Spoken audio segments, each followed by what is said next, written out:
A los 72 años, Clara todavía caminaba con la espalda erguida, como si el tiempo hubiese pasado a su alrededor sin alcanzarla del todo. Su cabello blanco formaba ondas suaves que ella acomodaba cada mañana con una delicadeza casi ritual. Vivía con Julio, su esposo de toda la vida, un hombre que había sido fuerte, decidido y trabajador, pero que en los últimos años parecía haberse convertido en una sombra más tenue de lo que fue. No era que estuviera enfermo, simplemente se había apagado, como si su propia existencia se hubiera vuelto una sucesión de días sin sobresalto, sin emoción y sin propósito. Clara lo observaba cada mañana mientras se leía el periódico con los lentes torcidos y el ceño permanentemente fruncido. Lo conocía demasiado bien. Ese hombre había sido su compañero durante 5 décadas, el padre de sus hijos, el apoyo en momentos difíciles.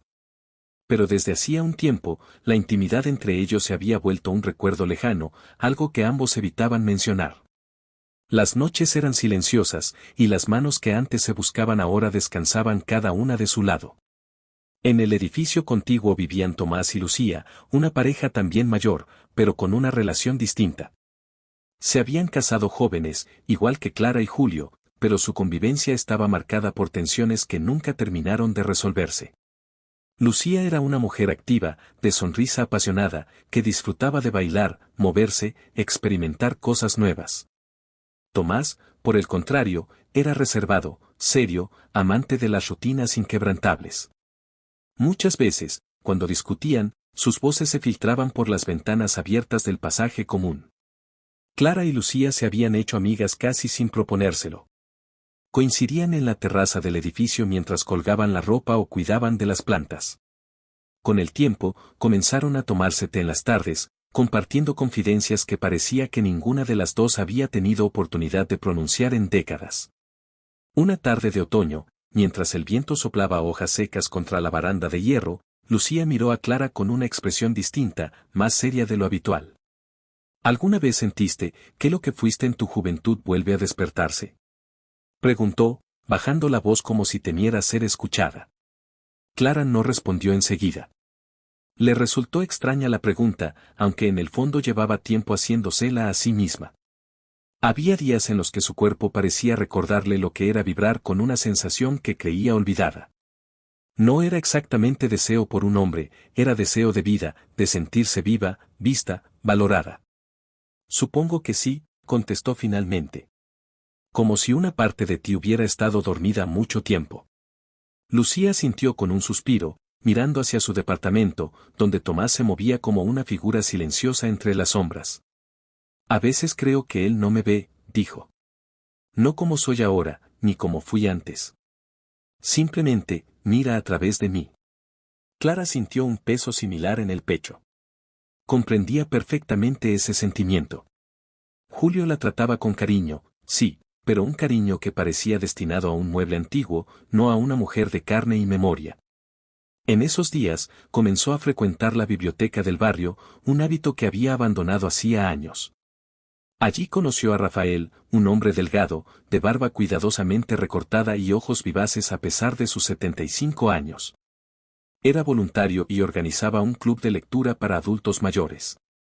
La primera vez que Clara habló con él, sintió una calidez que no experimentaba desde hacía mucho. No era atracción, al menos no en un sentido directo. Era sencillamente agradable hablar con alguien que la miraba a los ojos, que la escuchaba, que sonreía cuando ella contaba algo. Julio, en cambio, no notó nada distinto cuando Clara volvió más tarde de lo habitual esa tarde. Estaba concentrado en un documental sobre barcos y apenas levantó la vista. Tomás también había encontrado una distracción lejos de su rutina.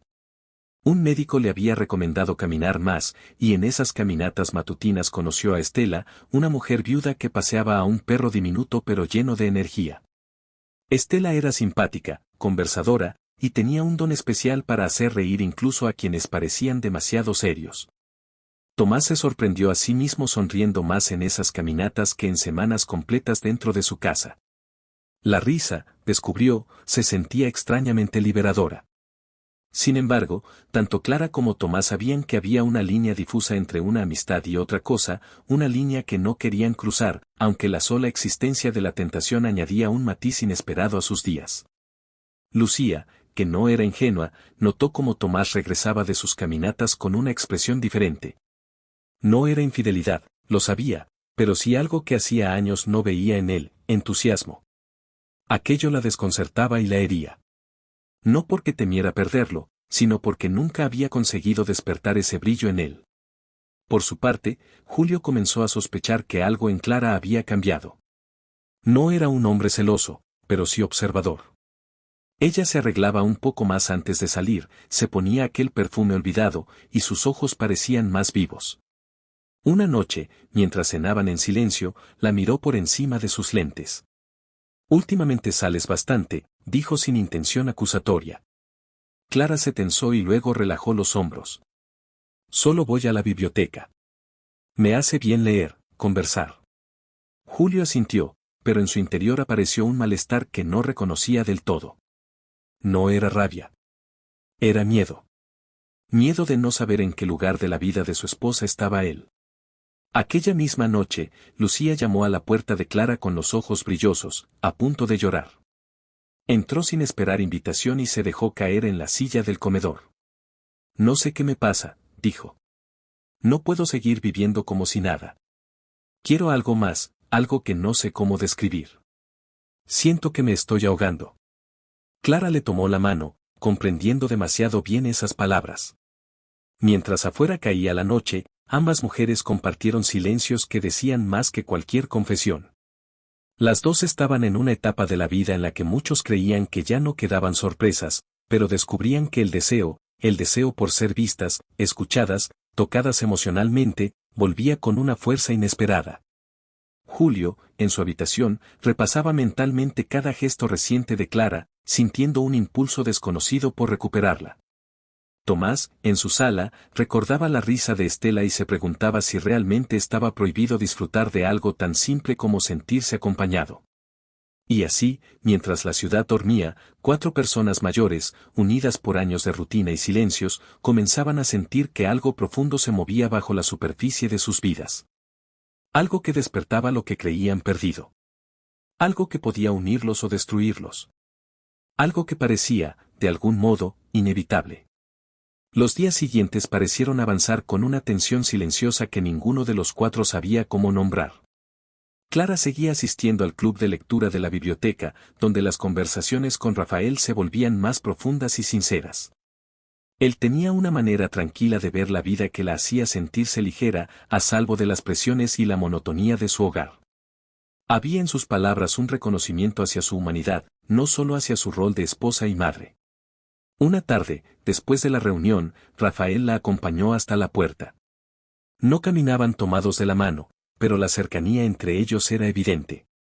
Cuando llegaron al edificio, él se detuvo. «Clara», dijo con voz suave. «A veces me pregunto si has tenido a alguien con quien hablar de lo que realmente sientes». Ella lo miró sorprendida. Le costaba admitirlo incluso ante sí misma. «No lo sé», respondió. «Siento que he llevado una vida entera sin detenerme a preguntarme qué necesito yo. Como si hubieran pasado años sin escucharme». Rafael sonrió de esa manera cálida que lo caracterizaba. «Quizás sea tiempo de escucharte», dijo. «No para mí, para ti misma». A Clara le temblaron ligeramente las manos. No era amor lo que sentía, ni una atracción prohibida. Era una especie de renacimiento que la confundía tanto como la aliviaba. Mientras tanto, en el piso contiguo, Tomás vivía su propio torbellino. Cada mañana salía a caminar con la excusa de mantenerse activo, pero en realidad lo impulsaba la expectativa de encontrarse con Estela. No hubo palabras románticas, ni insinuaciones. Pero él descubría un placer extraño en ser visto como alguien con quien reír, con quien compartir historias pequeñas. Era una sensación que creía extinguida. A veces se preguntaba si algún día tendría la valentía de contarle a Lucía cuánto necesitaba sentirse útil, deseado, apreciado. Lucía observaba esos cambios desde su ventana, cada vez más inquieta. No le molestaba que Tomás tuviera una amiga, le dolía no haber sido capaz de generar esa chispa en él.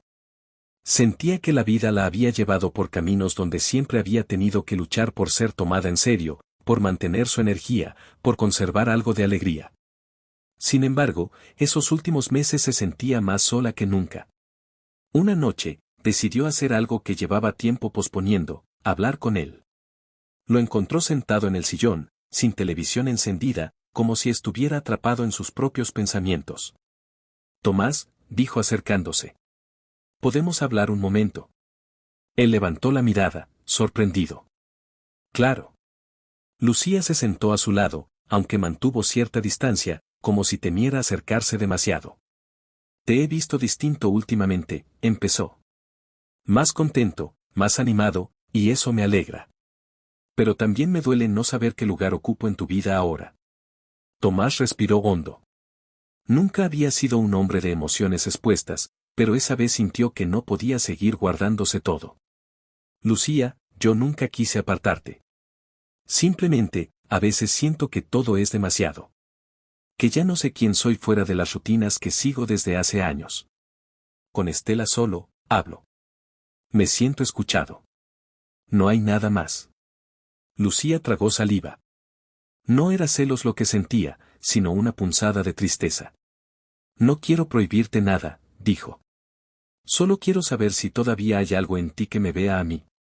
Él la miró con una mezcla de ternura y culpa. Siempre te he visto, respondió. Pero hace mucho que no sé cómo decir lo que siento. Lucía extendió lentamente su mano. Tomás dudó un segundo antes de tomarla. No resolvieron todo en esa conversación, pero por primera vez en años reconocieron la fractura entre ellos.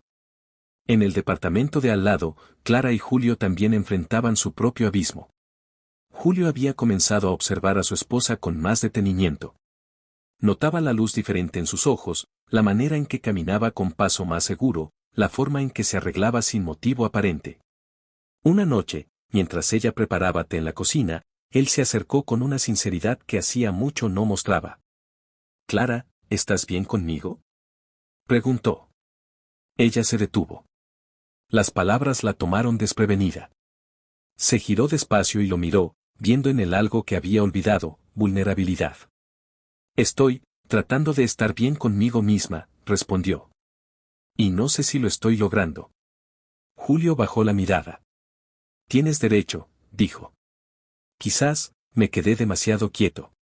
Me acomodé a la idea de que ya no necesitábamos nada más. Pero ahora veo que me equivoqué». Hubo un silencio largo, pesado pero necesario. Clara respiró hondo.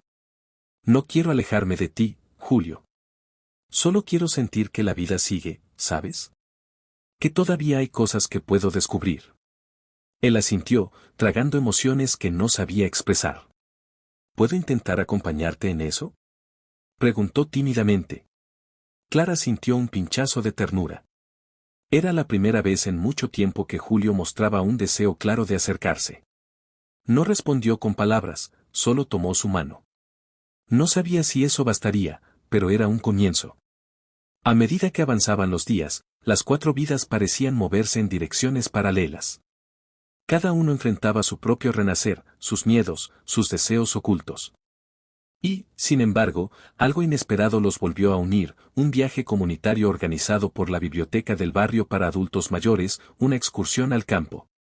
Rafael invitó a Clara con naturalidad. Lucía convenció a Tomás para que la acompañara, creyendo que un cambio de ambiente podría ayudarlos a reconectar. Julio, al enterarse, insistió en ir también, decidido a no quedarse atrás. El autobús partió una mañana luminosa. Clara se sentó cerca de la ventana, mirando los árboles pasar.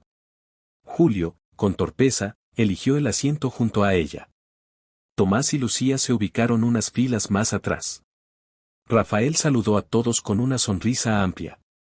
Cuando el bus avanzó por la carretera, cada uno sintió una mezcla de nerviosismo y expectación. Era como si el aire estuviera cargado de algo nuevo, algo que no sabían si temer o abrazar. En el campo, caminaron entre senderos de tierra húmeda, respirando un aire más limpio que el de la ciudad. En cierto momento, Rafael se acercó a Clara y comenzó a caminar a su lado. Julio los observaba desde unos metros atrás. No sintió celos, sino una punzada de responsabilidad.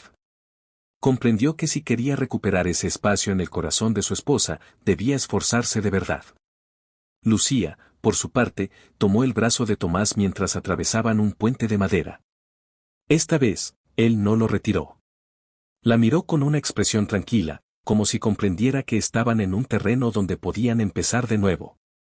El sol comenzaba a ponerse cuando los cuatro se encontraron solos en una colina. El cielo naranja pintaba sus rostros con una luz suave. Ninguno sabía cómo habían coincidido allí, pero la presencia del otro parecía inevitable. Clara miró a Julio. Tomás miró a Lucía. Ninguno habló. Era como si el silencio estuviera diciendo todo lo que las palabras no podían. El deseo que había despertado en ellos, el deseo de vivir, de sentir, de reconectar, no los llevaba necesariamente hacia terceros, sino hacia ellos mismos, hacia la necesidad de reconstruirse, de recuperar algo que creían perdido o quizás nunca habían tenido. Los cuatro, al borde del abismo emocional que habían evitado durante años, entendieron algo esencial: el renacimiento no siempre destruye, a veces salva.